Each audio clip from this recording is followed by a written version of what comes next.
Hello student, welcome back to Matties Adda 24/7. This is Anita Sharma, your history mentor. Student, आज के इस video में हम बात करने वाले हैं हमारी हिस्ट्री का चैप्टर 6 जिसका नाम है भक्ति सूफी ट्रेडिशन।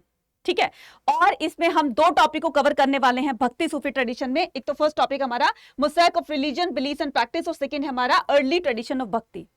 ये चैप्टर बच्चों को जितना मुश्किल लगता है ना, क्यों मुश्किल लगता है? क्योंकि इसमें जो लैंग्वेज दी हुई है एनसीईआरटी में, कुछ वर्ड्स ऐसे हैं जो कि बच्चों की समझ से बहुत परे होते हैं, मतलब उनको समझने में बहुत ज्यादा प्रॉब्लम होती है। लेकिन मुझे लगता है कि ये चैप्टर आपको जितना डिफिकल्ट लगता है, समझने में आपको प्रॉब्लम हो रही है, कि एक बार आप इस चैप्टर को समझ लेंगे, बहुत ही ईजी तरीके से मैं समझाने की कोशिश करूंगी। जरा ध्यान से सुनिएगा, देखिएगा, समझिएगा, ताकि आप अपने हर कंसेप्ट पर, हर टॉपिक पर बहुत अच्छी पकड़ बना सकें।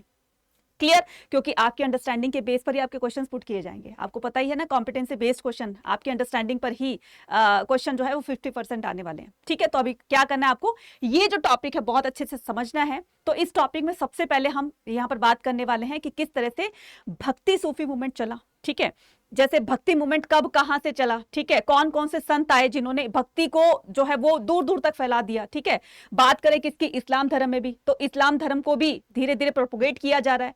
तो लोगों का जो डिवोटीज होते हैं, भक्त होते हैं, और उनका जो एक डिवोशन है अपने गॉड के प्रति, वो किस तरह से आगे बढ़ता है ना।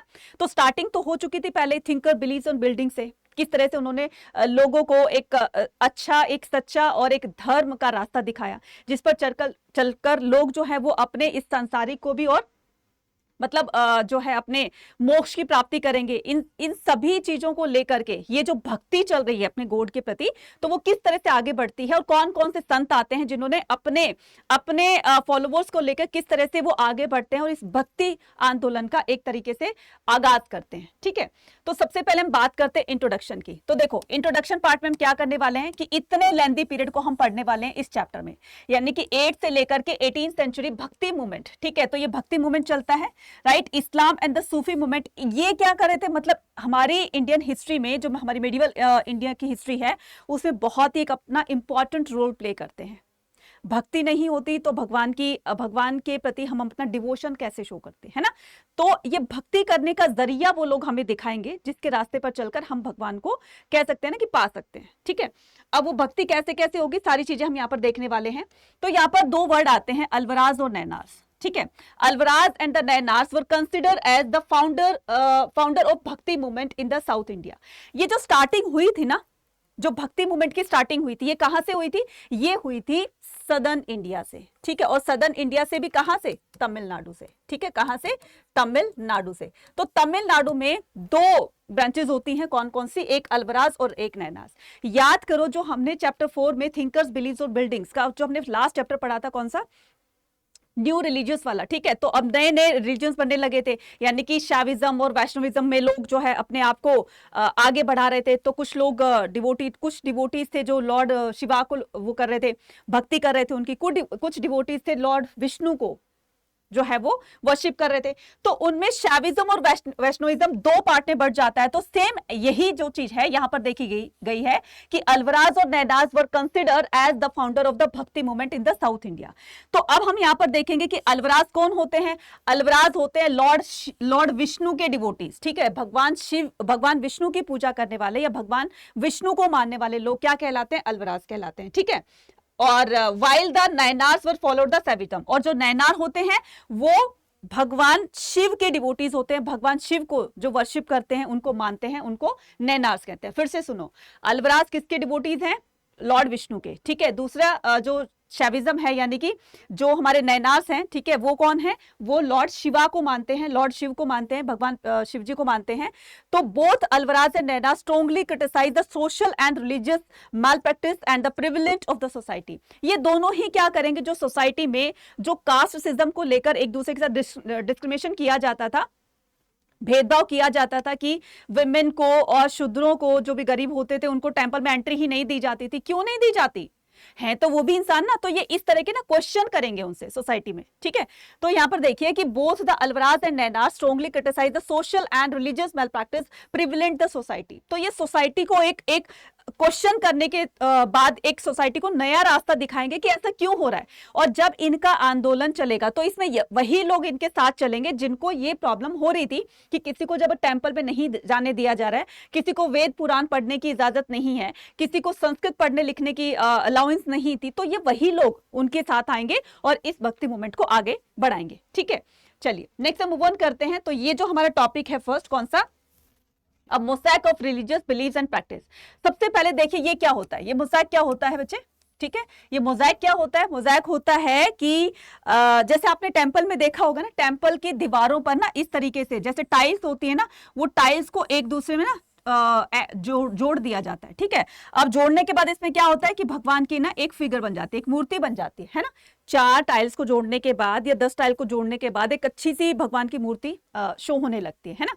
तो इसको क्या कहते हैं, इसको मोज़ेक बोलते हैं ऑफ द रिलीजन बिलीफ। लेकिन यहां पर हम क्या करने वाले हैं, यहां पर हम देखने वाले हैं इस चैप्टर के जो है इसका मीनिंग क्या होता है कि अलग अलग तरह के गॉड और गॉडेसेस होते हैं। ठीक है, बहुत तरह के गॉड गॉडेसेस होंगे जहां पर लोग अपने आप को अपने आप मतलब एक डिवोशन जो अपने गॉड के प्रति देंगे, गॉड को मानते हैं या गॉडेस को मानते हैं, तो किस तरह से अपनी भक्ति भावना अपने भगवान के प्रति दिखाते हैं।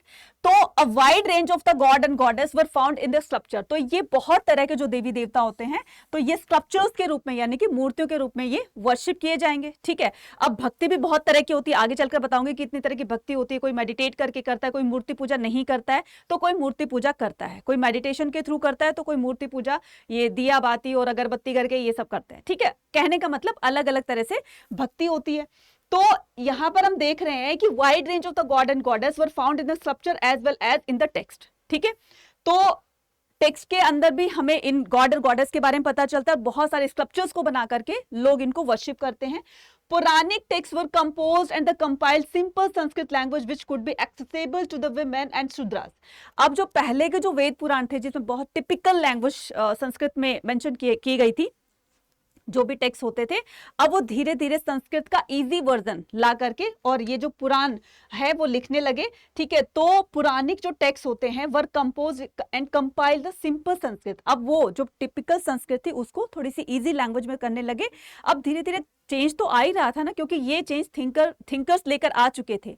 तो उन्होंने जैसे क्वेश्चन किया सोसाइटी पर कि ऐसा क्यों होता है, तो वो क्यों का जवाब धीरे धीरे मिलने लगा और चेंज आने लगा सोसाइटी में। अब ये जो शूद्रास थे, ये जो फीमेल जो होती थी, विमेन जो होती थी, जिनको टेंपल में एंट्री नहीं दी जाती थी, जिनको वेद पुराणों को पढ़ने की अलाउंस नहीं थी, अब ये धीरे धीरे वो लोगों का माइंड चेंज होता रहेगा और इस तरीके से वो वेद पुराणों को भी पढ़ने लगेगी। तो संस्कृत विच कुड बी, जो कि हर जो है वो संस्कृत जो सिंपल लैंग्वेज में हर कोई पढ़ सकता था, स्पेशली विमेन शूद्रास के लिए who were generally deprived the वैदिक लर्निंग, जिनको कि बाहर रखा गया था वैदिक लर्निंग करने से। ठीक है, अब हम क्या करेंगे, the integration of the cult.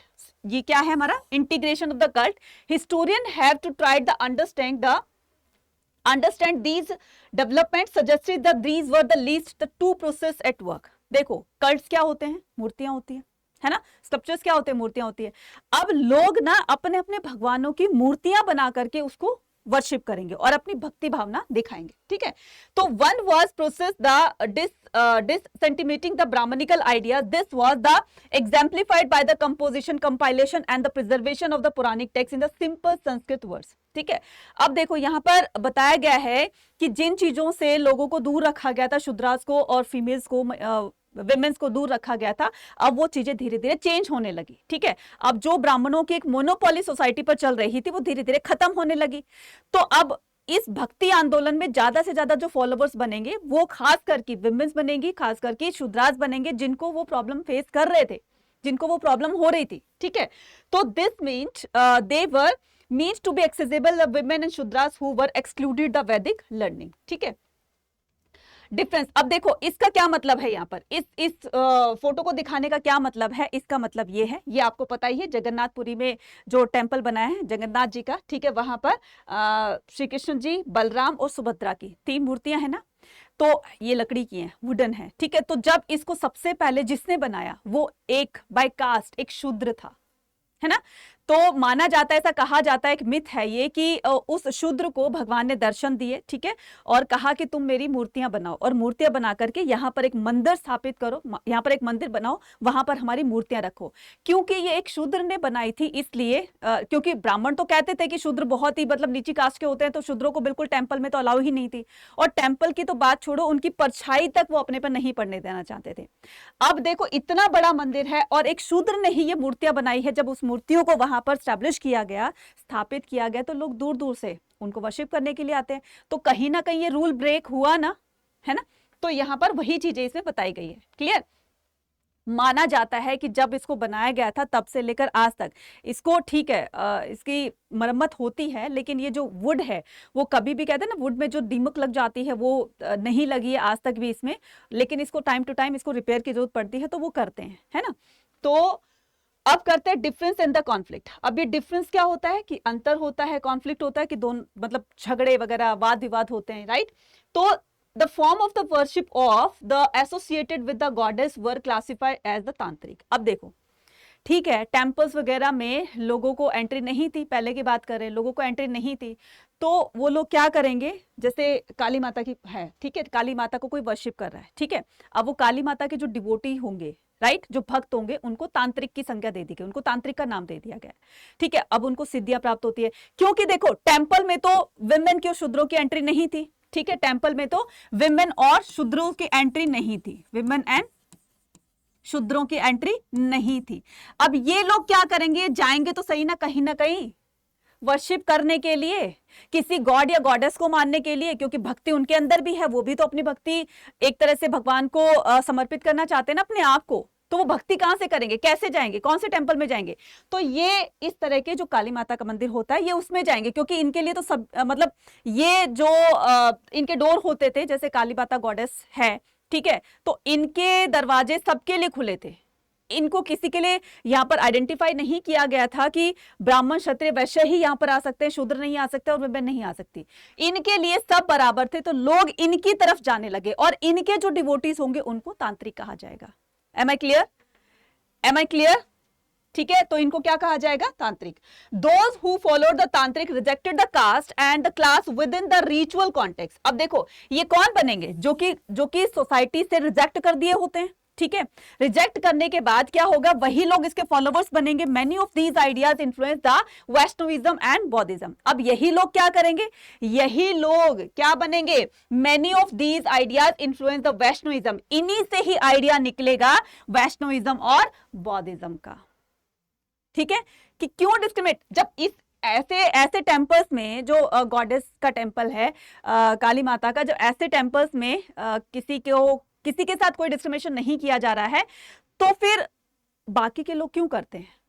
यहीं से आइडिया निकलेगा शैविज्म का, बौद्धिज्म का, वीर शैव का, मतलब शैविज्म का, वैष्णविज्म का, ठीक है, और बौद्धिज्म का, जैनिज्म का। तो इनके लिए ना सभी लोग बराबर होते हैं, लोग इन्हीं की तरफ जाएंगे, क्योंकि वहां पर उनके साथ भेदभाव नहीं किया जाता, और जहां पर लोगों को अच्छा लगेगा लोग वहीं जाएंगे।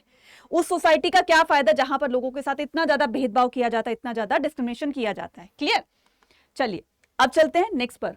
तो poems of the prayer early भक्ति ट्रेडिशन, ठीक है। अब हम क्या करने वाले हैं, ये अर्ली भक्ति ट्रेडिशन में देखेंगे, ठीक है। तो ये भक्ति कहां से स्टार्ट होती है वो हमने कर लिया कि तमिलनाडु से अल्वराज और नैनास, ये दो सेक्ट ऐसे थे, ये दो ब्रांचेस ऐसी थी भक्ति की, ठीक है, भक्ति मूवमेंट की, जहां से लोग इनके फॉलोअर्स बनेंगे। तो अल्वराज लॉर्ड विष्णु को जो है वर्शिप करते हैं, लॉर्ड विष्णु के डिवोटीज हैं, और नैनास लॉर्ड शिवा के डिवोटीज हैं। अब लोग अपने अपने भगवानों को अपने अपने तरीके से वर्शिप करना स्टार्ट करेंगे। अब वो वर्शिप करने का तरीका क्या होता है वो यहां पर देखेंगे, ठीक है। भक्ति करने का तरीका क्या होगा कि the historian of the religion classified the bhakti tradition into the two broad category. एक तो होगा शगुन, ठीक है, शगुन का मतलब, सगुन का मतलब होता है विद एट्रीब्यूट, मतलब मूर्ति पूजा के साथ में, ठीक है। शगुन का मतलब होता है मूर्ति पूजा के साथ विद एट्रीब्यूट, ठीक है। तो मैं यहां पर कर देती हूं मूर्ति के साथ, ठीक है, भगवान की मूर्ति बनाई, ठीक है, एक भगवान की मूर्ति बनाई, उसको कहते हैं ना कि उसको मानना होता है कि ये भगवान है, हमारे सामने भगवान है, और हम प्रेयर करते हैं। मोस्टली ऐसा ही होता है जब हम टेम्पल जाते हैं, भगवान शिव की मूर्ति रखी है, भगवान विष्णु की है, राम जी की है, कृष्ण जी की है, हनुमान जी की है, कहीं पर भी जाते हैं तो हमारे सामने जब मूर्ति होती है तो हमें ऐसा लगता है कि सामने भगवान बैठे और हमारी प्रेयर को सुन रहे हैं। होता है ना सर? जाते हो कि नहीं, करते हो कि नहीं प्रेयर? टेम्पल जाते हो ना? बताना जरा कि कौन से टेम्पल जाते हो, ठीक है, और कौन से गॉडेस को आप, गॉड या गॉडेस के आप डिवोटीज हैं, ठीक है। तो विद एट्रीब्यूट का मतलब होता है मूर्ति पूजा के साथ, और दूसरा होता है निर्गुण। निर्गुण का मतलब होता है विदाउट एट्रीब्यूट, जस्ट इसमें भगवान को फील किया जाता है। जैसे मेडिटेशन करके ये कहते हैं कि भगवान का कोई आकार नहीं होता, सिर्फ उनका ध्यान किया जाता है, ठीक है।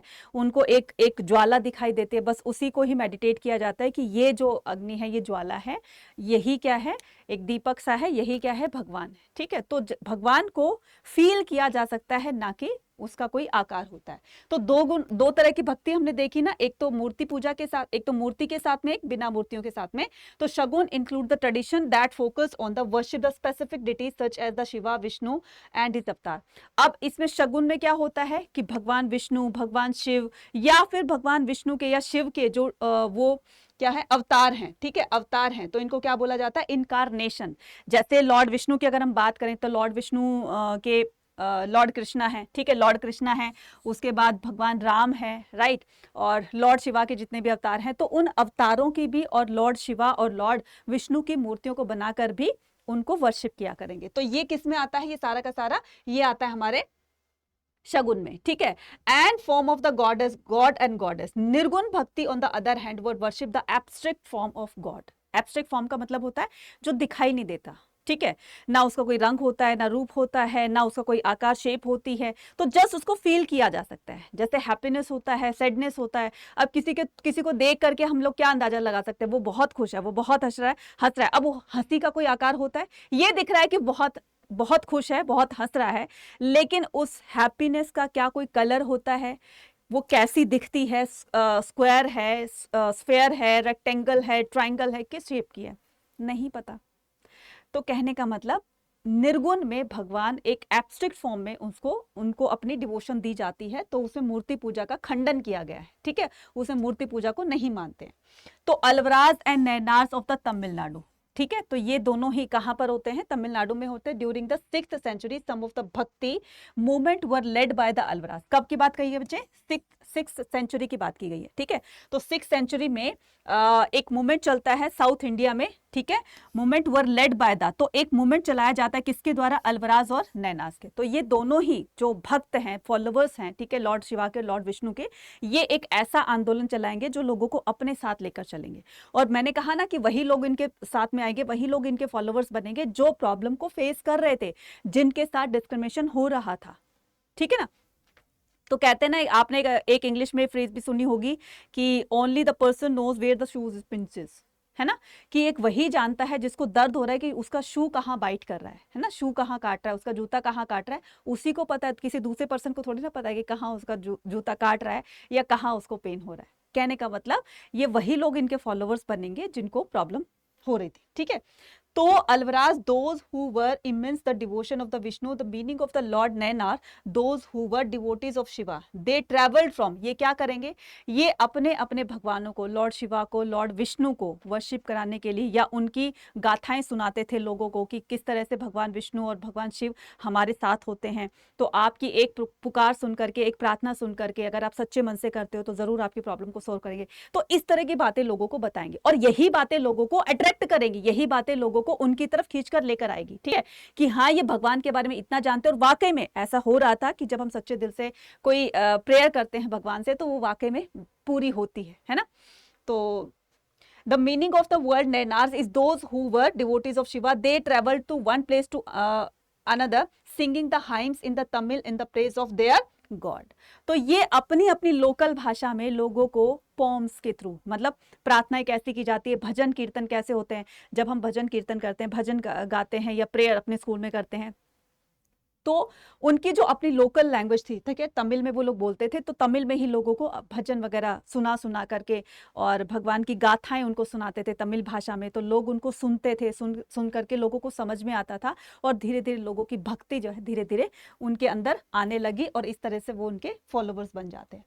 Attitude towards the caste. According to some historian, the Alvaraz and Nainas started the movement protest against the caste system. ठीक है, तो हमारे हिस्टोरियन के अकॉर्डिंग क्या बोला गया है कि ये जो दो थे, अल्वराज और नैनाज जो थे, जिन्होंने भक्ति मूवमेंट को लीड किया था, तो ये क्या थे, they protest of against the caste system. तो ये कास्ट सिस्टम के अगेंस्ट इनका प्रोटेस्ट था। इनका विरोध किस पे था, जो कास्ट सिस्टम के अकॉर्डिंग उनके साथ में डिस्क्रिमिनेशन किया जाता था। तो क्यों किया जाता है, ये क्वेश्चन था उनका। क्यों, हो तो वो भी इंसान, ठीक है, थे तो वो भी इंसान, ब्राह्मण भी इंसान है तो एक शूद्र भी इंसान है। ब्राह्मण का अगर ब्लड रेड है तो शूद्र का कलर भी रेड है। कहने का मतलब, क्या भगवान ने जब दुनिया में इस मनुष्य को उतारा था तो क्या उसकी जाति कास्ट वगैरह उसके माथे पर लिखकर भेजा था, नहीं ना। यही क्वेश्चन करेंगे सोसाइटी से, तो ये उनका एक ऐसा प्रोटेस्ट होगा जो कास्ट सिस्टम के अगेंस्ट होगा। And the Brahmin and the Brahmanas and the attempt to reform the system, और ये बोलेंगे कि ये सिस्टम रिफॉर्म होना चाहिए, और इन्होंने इसको रिफॉर्म भी किया, सुधार भी किया। अगर ये इस तरह का कोई स्टेप आउट नहीं करते, स्टेप नहीं उठाते, तो शायद अभी हमें बहुत टाइम लगता उन चीजों को अचीव करने में। तो the devotees came from the different social, अब ये जो इनके डिवोटीज होंगे, अल्वराज नैनाज जो होंगे, इनके डिवोटीज होंगे जो भी भगवान विष्णु और शिव को मानते हैं, ये जो होंगे ये सोशल बैकग्राउंड से होंगे, सच ऐसा। ये कहाँ कहाँ से इनके वो फॉलोवर्स बनते हैं, कौन कौन बनते हैं, जैसे आर्टिशंस होंगे, ठीक है, आर्टिशन होंगे, कल्टिवेटर्स होंगे, even form of the caste they were consider the untouchables. वो लोग भी यहाँ पर फॉलोवर्स बनेंगे या डिवोटीज बनेंगे जिनको अनटचेबल्स कहा जाता था, जो बिल्कुल अस्पृश्य जाति थी, जिनको कहते हैं ना कि छूने मात्र से वो अपने आप को अपवित्र समझते थे, तो वो लोग इनके डिवोटीज बनेंगे। ठीक है, तो अब देखो धीरे धीरे कास्टिज्म को रिमूव किया जा रहा है, रिफॉर्म हो रहा है ना। तो विमेन डिवोटीज, अब जो शूद्रों के साथ में, यहाँ तो ठीक है, यहाँ तक की कहानी तो समझ में आ गई कि शूद्रों की एंट्री हो गई, शूद्र फॉलोवर्स बनने। एंड व्हाट अबाउट विमेन, अब बात करते हैं विमेन की। तो विमेन को जो टेम्पल्स में एंट्री नहीं दी जाती थी, उनको बहुत ही एक मतलब असाइड कर दिया गया था। तो विमेन डिवोटी में one of the striking features of this tradition was the presence of women. ठीक है, for example there was a sant poet called Andal. Female के बारे में, विमेन्स के बारे में समझा जाता था कि वो क्या करेंगे भक्ति करके, उनकी भक्ति यही है कि वो घर का अपने घर की देखभाल करे, बच्चों को संभाले, ठीक है, और घर के कामकाज करे, घरेलू कामकाज में बस इतने तक ही उनकी भक्ति सीमित थी। बस यही उनकी भक्ति है, यही उनका काम है, यही उनका संसार है, बाकी सब कुछ ऐसा कुछ नहीं है। तो उनको ना रिस्ट्रिक्ट कर रखा था। अब उनके लिए आगे कौन करेगा, उनको लीड कौन करेगा? अब लीड जो है वो कौन करेगी? उनकी एक पोएट संत हैं जिनका नाम है अंडाल, अ वुमेन ऑफ अल्वराज। ठीक है, अल्वराज कौन? लॉर्ड विष्णु की डिवोटीज। ठीक है, ये लॉर्ड विष्णु की डिवोटी थी। ठीक है, देखो ए से अंडाल, ए से अल्वराज। तो ध्यान रखना कि कभी क्वेश्चन भी पूछा जाता है कि बताओ अंडाल जो एक वुमेन थी, पोएट, ये जो थी संत पोएट थी, वो कौन से सेक्ट से थी, मतलब कौन से उससे ब्रांच से थी? तो आपका नाम आएगा, आपका आंसर हो जाएगा अल्वराज। ठीक है, और अल्वराज कौन होते हैं? लॉर्ड विष्णु के डिवोटीज होते हैं। ठीक है, तो हर कंपोजिशन वर संग एंड द संग इवन टुडे। तो उनकी कंपोजिशन आज तक भी साउथ के टेम्पल्स में सिंग की जाती है। उनकी लिखी हुई कविताएं, उनके लिखे हुए भजन, ठीक है, उनकी लिखी हुई जो भी वाणी वगैरह थी, तो आज भी साउथ के टेम्पल में उसको गाया जाता है। अनदर वुमेन, एक और वुमेन थी जिसका नाम था करियक्कल अम्मैयर। ठीक है, डिवोटी ऑफ द शिवा। तो ये नैनार की डिवोटी फॉलोवर्स थी। ठीक है, तो ये लॉर्ड शिवा को वर्शिप किया करते थी, अडॉप्टेड द पाथ। तो इसने एक ऐसा पाथ, एक ऐसा रास्ता अपनाया जो कि एक्सट्रीम एक्सोसिज्म टू अटेन हर गोल। इससे बहुत तपस्या की। ठीक है, भगवान विष्णु को पाने के लिए से बहुत तपस्या करी, और वो ऐसी एक महान तपस्विनी बन जाती, एक महान ऐसी संत बन जाती है कि लोग दूर दूर से इनके दर्शन करने के लिए आया करते थे, खासकर की महिलाएं, क्योंकि ये एक ऐसी पहली नैनास के उसमें ब्रांच में से एक ऐसी पहली महिला बनी थी जो कि इस रूल को ब्रेक किया कि महिलाएं भक्ति नहीं कर सकती है घर में ही रह करके, और उनको अपने घर के काम करने होते हैं। तो ये आगे आएंगी, और इस तरीके से अंडाल और करिक्कल अम्मैयर, ये दोनों ही विमेन के इस थॉट प्रोसेस को जो सोसाइटी में फैला हुआ था उसको चेंज करेंगे, इसको रिफॉर्म करेंगे, ठीक है। So her composition were preserve with the Nayanars tradition, those women renounce their social organisation but did not become the nun. इन्होंने कहा घर में रहकर भी विमेन भक्ति कर सकती हैं, घर के काम काज से भी, अपने बच्चों को देखभाल करना, ठीक है, घरेलू कामकाज करना, इनके अलावा घर में रहकर भी विमेन भक्ति कर सकती हैं।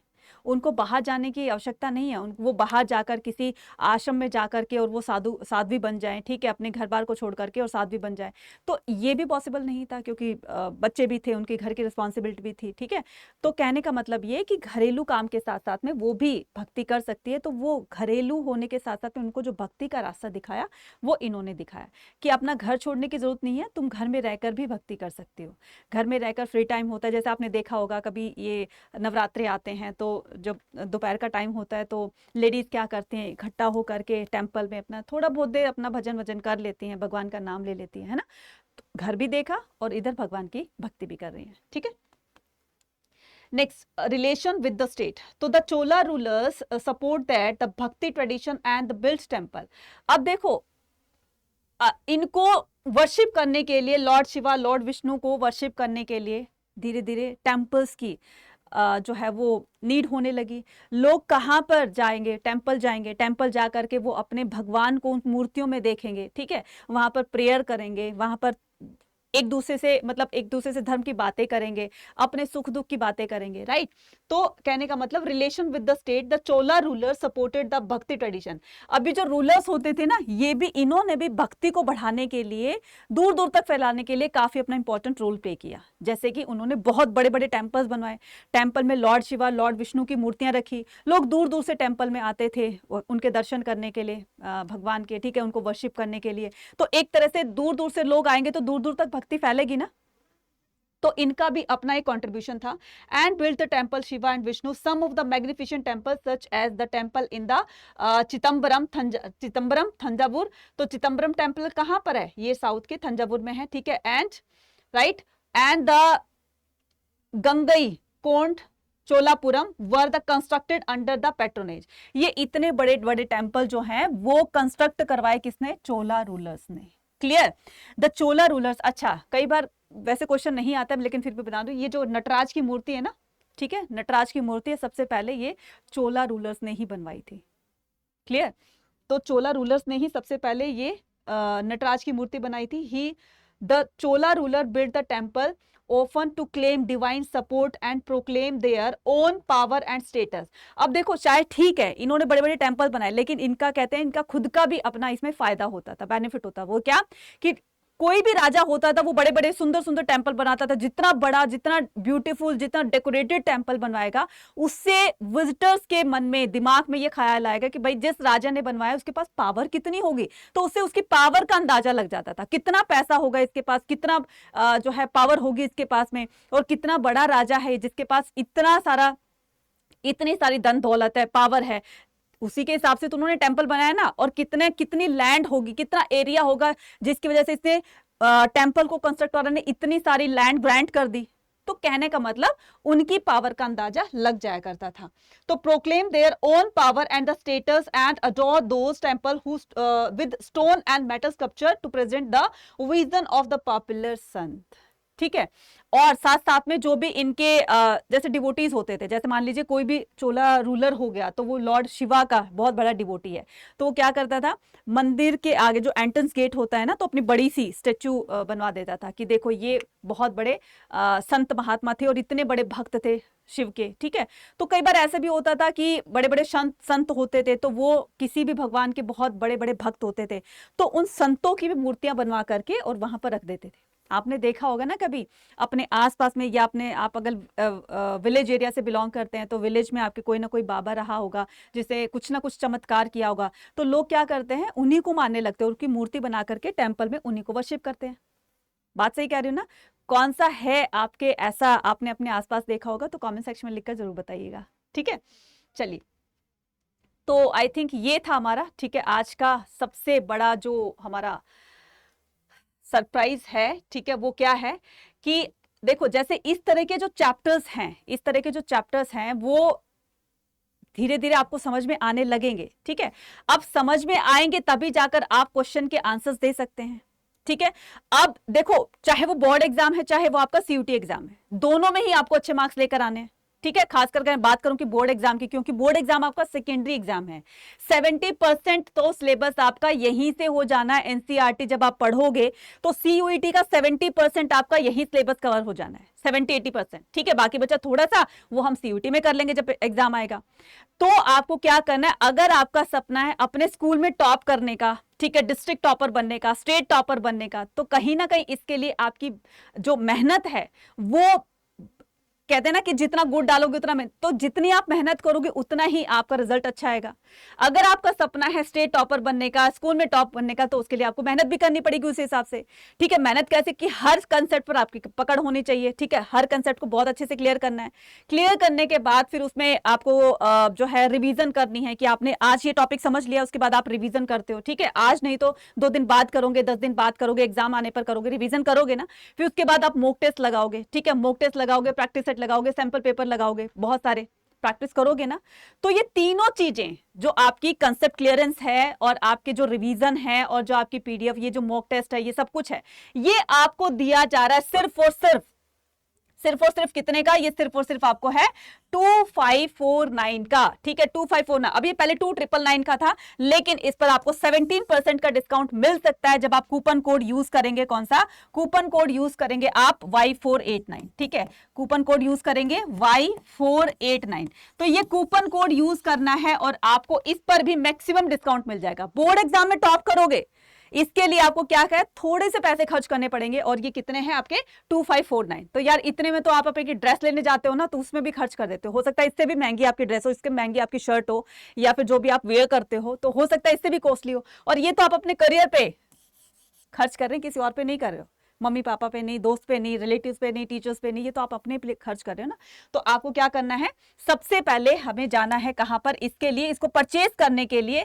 तो परचेज करने से पहले जो भी बच्चे चैनल पर नए हैं, चैनल को सब्सक्राइब कर दीजिएगा, कमेंट पे जरूर बताइएगा जो भी मैंने आपसे पूछा है, शेयर कीजिएगा और लाइक कीजिएगा। कमेंट सेक्शन में लिखकर बता सकते हो कि आपको ये वीडियो कैसी लगी। कोई भी अगर क्वेरी होती है तो वो भी कमेंट सेक्शन में लिखकर पूछ सकते हैं, ठीक है। उसके बाद आपको क्या करना है, सीधा जाना है आपको अड्डा 24/7 की मोबाइल ऐप अगर डाउनलोड नहीं किए तो फटाफट से कर लेंगे, या गूगल पर डायरेक्ट जाकर टाइप कर सकते हो। फर्स्ट ऑप्शन पे क्लिक करना है, यहां पर आएगा आपका ऑल कोर्सेज, ठीक है। तो जैसे आप ऑल कोर्सेज पे क्लिक करोगे, यहां पर आएगा स्कूल K-12, ठीक है। यहां पर क्लिक करना है, उसके बाद में यहां पर CBSE बोर्ड टिक करना है। उसके बाद आपको क्या करना है, आर्ट्स के हो, कॉमर्स के हो, साइंस के हो, बस आपको एक कूपन कोड लगाना है, मैक्सिमम डिस्काउंट आपको मिल जाएगा, ठीक है।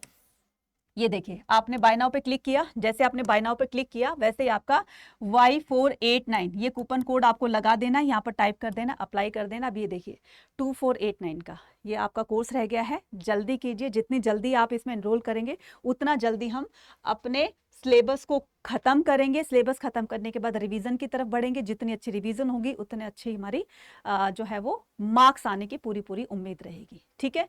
तो काफ़ी सारे बच्चे इसमें एनरोल कर चुके हैं। देखो यहाँ पर अगर तुम पैसों को देखोगे तो फिर जीवन में कभी आगे नहीं बढ़ पाओगे, क्योंकि कदम कदम पर आपको आगे बढ़ने के लिए कुछ ना कुछ तो रिस्क उठाना पड़ेगा, ठीक है। और ये तो आपके कहते हैं ना कि बोर्ड एग्जाम में अगर तुम बहुत अच्छा स्कोर कर सकते हो तो 70% आपका CUET का भी तो कोर्स कंप्लीट हो रहा है ना। उसके बाद आप CUET के स्कोर के बेस पर आप अपने ड्रीम यूनिवर्सिटी के टॉप कॉलेज में आप जो है एडमिशन पा सकते हैं। तो इससे आपको डबल फायदा हुआ कि नहीं? तो जल्दी से जाइए बच्चे और इसमें एनरोल कीजिए। मिलते हैं अपनी नेक्स्ट वीडियो में। Till then take care, bye bye.